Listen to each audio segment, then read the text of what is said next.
Bonjour à tous les amis, une nouvelle vidéo partenariat, encore, et oui, encore on m'envoie plein de beaux cadeaux. Donc cette fois-ci c'est avec la marque Vevor, j'avais déjà fait une fois une vidéo pour cette marque pour un réfrigérateur compresseur pour van aménagé, camping-car, bateau. Apparemment ils sont contents de ma petite vidéo de présentation, du coup ils m'en ont renvoyé un deuxième, même si j'en ai pas forcément l'utilité pour l'instant. Eh bien je vais donc, j'ai reçu le colis, je vais faire avec plaisir cette vidéo. Tout de suite devant vous, allez je déballe le colis, et pour ça j'ai mon canif de compétition, vous voyez ça. Ouah. Ouah. Bon il est pas léger hein. Vevor, voilà, donc je vais ouvrir ce gigantesque carton et je pense qu'il est un peu plus petit que l'autre. J'en ai eu un autre, donc le premier que j'ai d'ailleurs donné à Agathe, que vous verrez certainement bientôt dans une autre vidéo test dans son van, et ce nouveau réfrigérateur. Ah ouais. Bon, il est quand même costaud en fait. J'ai parlé un peu vite, alors je sais pas comment je vais faire. Je vais voilà. Donc il a en fait, il est à peu près de la même taille je pense que l'autre. Voilà. Sauf que celui-là a, oui, vous avez bien vu, double compartiment. Un réfrigérateur et un congélateur pour mettre des glaces. Bon, il est petit, mais vous pouvez mettre une boîte pour des glaces ou quelques glaces dedans. Ah, voilà. Je cherchais, je me disais, mais il n'y avait rien. Donc voilà le panneau de contrôle. Donc le on-off. Bien sûr, là, il n'est pas alimenté. Donc, ce qui est bien, c'est que vous trouverez une notice en français sur Internet. Je ne sais pas s'il y en avait une papier. Si ça se trouve, je l'ai perdu, c'est pas impossible.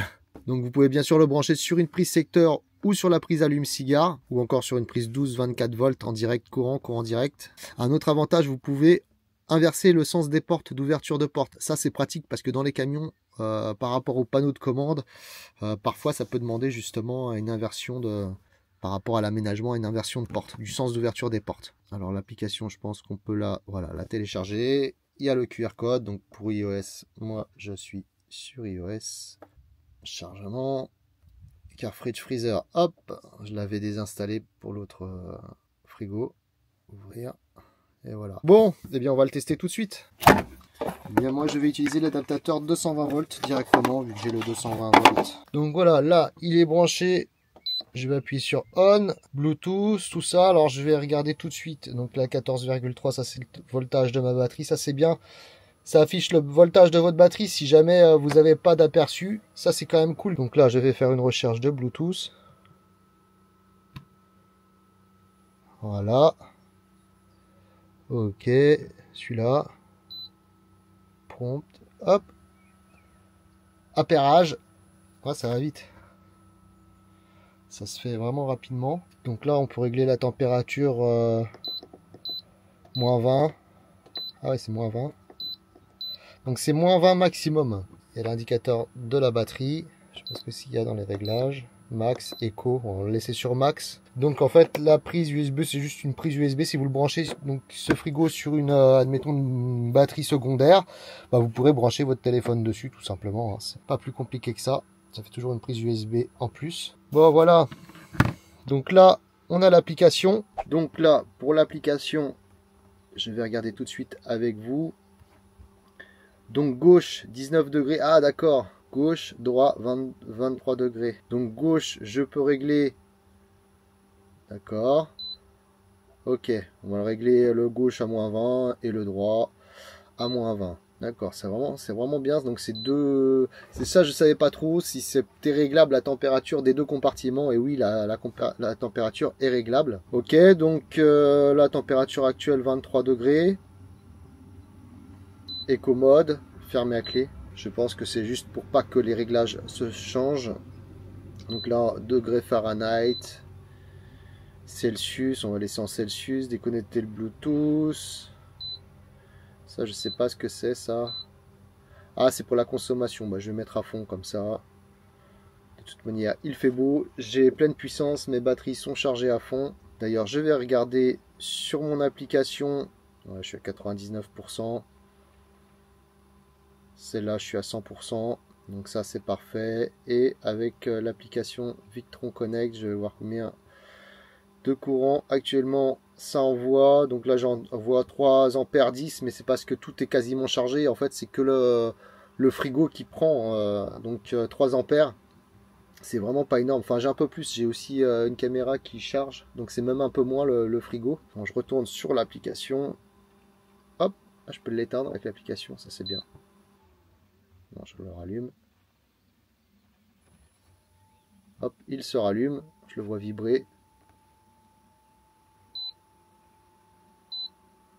Ok.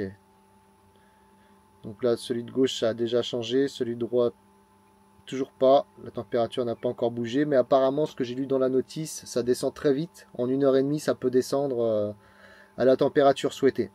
Donc ce qui est quand même relativement bien au niveau du temps de refroidissement. L'autre glacière que j'ai vu, Vévor, que j'avais, elle a refroidi vraiment très vite. J'étais assez impressionné d'ailleurs par sa capacité de refroidissement rapide. En tout cas, tout fonctionne bien. Donc là, au bout d'une dizaine de minutes, comme on peut voir, le compartiment de droite est déjà à -6 et le compartiment de gauche à 15 degrés. Ça va vraiment vite. Une dizaine de minutes seulement. Bon, je l'ai mis en mode puissance, mais ça consomme pas grand chose. Donc là, je suis à peu près une vingtaine de minutes. 14 degrés pour le compartiment principal et -12 déjà pour le plus petit. Donc ça va vraiment très vite pour le petit. 40 minutes après, le compartiment gaz il est déjà à -14. Donc après ça se stabilise, ça refroidit d'un coup, mais après ça se stabilise. Et là je suis déjà à 13 degrés pour le compartiment frigo. Alors je tiens à préciser quand même que le bruit est vraiment moindre. Il n'y a vraiment quasiment pas de bruit. C'est très léger quoi en fait. Un petit ronronnement très léger. Donc bien sûr, quand il atteint la température, il a un thermostat, il s'arrête de lui-même. Il y a pas, on n'entendrait pas ce bruit-là toute la nuit. Une fois qu'il est froid, en fait, il se rallume seulement de temps en temps, comme un réfrigérateur. C'est ni plus ni moins le même principe. Et franchement, ce bruit-là, ça n'empêcherait pas de dormir la nuit dans un camping-car ou dans un van aménagé. Ça fait pas beaucoup de bruit. Bon, voilà, il fonctionne très bien, ce petit réfrigérateur. Voilà, là, je suis déjà à -2 dans la... Mais là, c'est en train de... C'est pas fait pour aller dans la température. Je suis en train de bousiller mon truc. Il est glacé. Je vais arrêter, je vais le remettre à sa place. Donc voilà, vraiment très bien cette petite glacière Vévor. Merci Vévor pour cette belle glacière que je ne vais malheureusement pas garder parce que je n'en ai pas l'utilité et que je n'ai absolument pas la place. Mais ça me fait un très beau cadeau et je tiens à vous en remercier. Ça fait plusieurs produits que j'ai de la marque Vévor et à chaque fois je n'ai absolument pas été déçu par la qualité de fabrication et de fonctionnement. J'ai d'ailleurs un chargeur pour mes batteries lithium Vévor qui est relié à mon alternateur qui fonctionne super bien aussi. Une marque je pense de qualité avec des produits où le prix a été fortement réduit par rapport à la concurrence. Donc je pense que c'est une marque qui va avoir de plus en plus de clients. Allez, sur ce, je vous dis à bientôt pour de prochaines vidéos.